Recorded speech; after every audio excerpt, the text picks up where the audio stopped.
Hey, what's up, everyone? Daniel Kaiser here, filling in for Marcus Beer on this edition of Annoyed Gamer. AG is going PG with DK this week. That's right, I'm bringing some positive muscle into the equation because you know what? All that negativity during E3 week just isn't going to work around here. So I want to start off by... The fuck you doing, Kaiser? We're positive. Piss off with your positive. Hey, this is Annoyed Gamer. The glass is half full, Marcus. Fucking half empty. Ugh, all right. Kaiser's gone. Thank God for that. He's a lovely guy, but he's just way too chirpy and way too happy. In fact, we had to take a 20-minute break to get all the positive energy out of the studio so I can come back, me, Marcus Beer, the real Annoyed Gamer, and come bitch for you. Right, what I'm going to talk about today, well, I've done a look around the internet and everybody, you know, is doing their what we hope happens at E3 and the 200 best things we expect to happen at E3 and the 100 best pairs of socks at E3. And I thought, you know, no, not my cup of tea whatsoever. So I'm going to tell you the 5 worst things that can happen at E3, in my opinion. Number 5 on the 5 worst things that can happen at E3 2013. Gimmicks. Now, the reason I don't like gimmicks at E3 is because they're just little fads. And you know, we have them every year. One year it's Kinecty, 1 minute it's zombies, then it's co-op, drop in, drop out.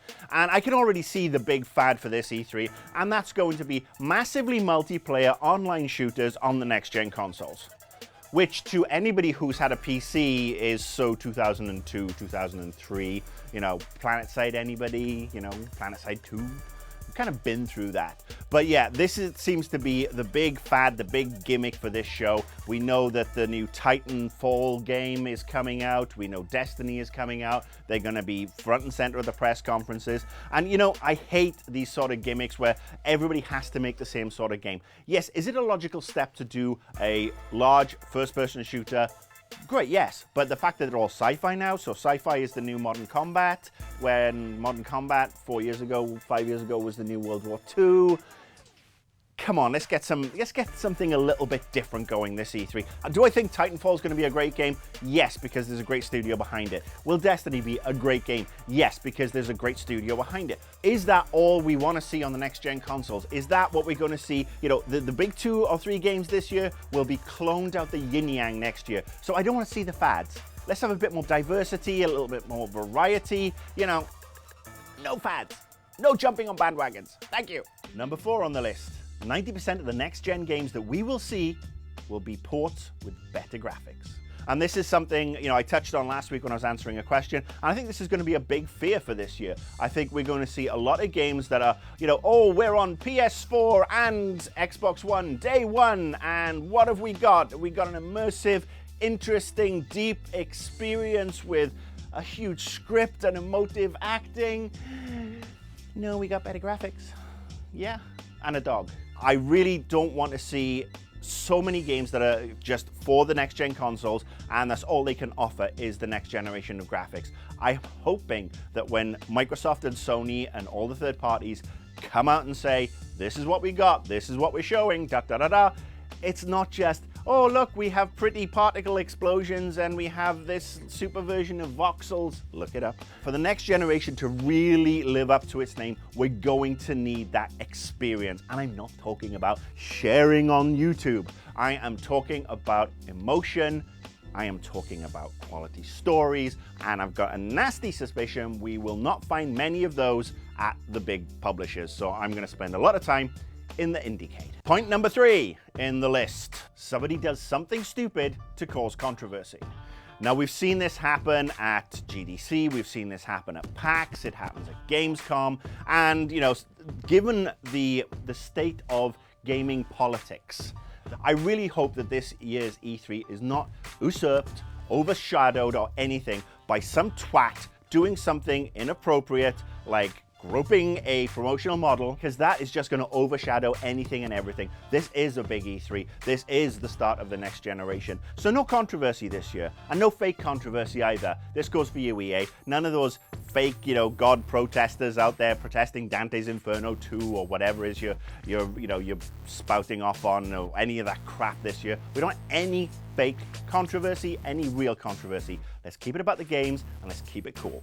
Number 2 on the list, Sony dropped the ball. you've been given a huge head start thanks to the Xbox One reveal. You are the last press conference of the day on Monday.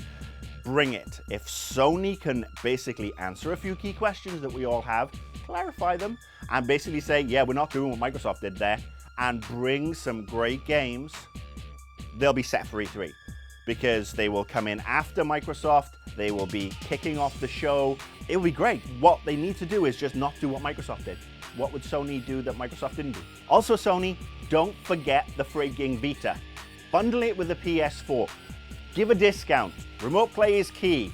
Don't forget the Vita. It's a great piece of kit. That's another thing you don't drop the ball on. And the number one, with a bullet, most important thing that I do not want to see happening at E3 2013 is Microsoft show all these brilliant games and is forgiven. When Microsoft step on stage at their press conference on Monday morning and show that they've opened their checkbook and they have all these great games coming, which is going to be fantastic because we do love the games, that's what we want. Let's not forget the other issues. As they're throwing these things out and we have this game coming and this game coming, we do not forget the Xbox One reveal. We do not forget the always on, connect, use DRM and all that fun stuff, because Microsoft have gone and cancelled their post-press conference roundtable with the media. They've had one every year. And now I don't know whether it's because they still can't get their message straight, or they feel the executives they put out there can't get the message straight, or whatever it is. We want the consoles to be brilliant. Yeah, I'll be excited by these games as well, but at the back of my mind, I've got to remember, keep Microsoft accountable. Okay, that was the show for this week. It's a truncated show because here at GT Towers, we are very, very busy preparing the most amazing E3 entertainment coverage. And I will be back next Saturday with some E3 related stuff. In addition, you have to follow me on Twitter for the next week, even if it's just for the next week, because I guarantee you, I'm going to be live snarking every press conference I attend. I'm also going to be live snarking various other aspects of the show and tweeting pictures of shit that pisses me off and all that fun stuff. So I can guarantee you, at least for a few days, it will be a wild ride. Anyway, thank you for watching. I'll see you next week.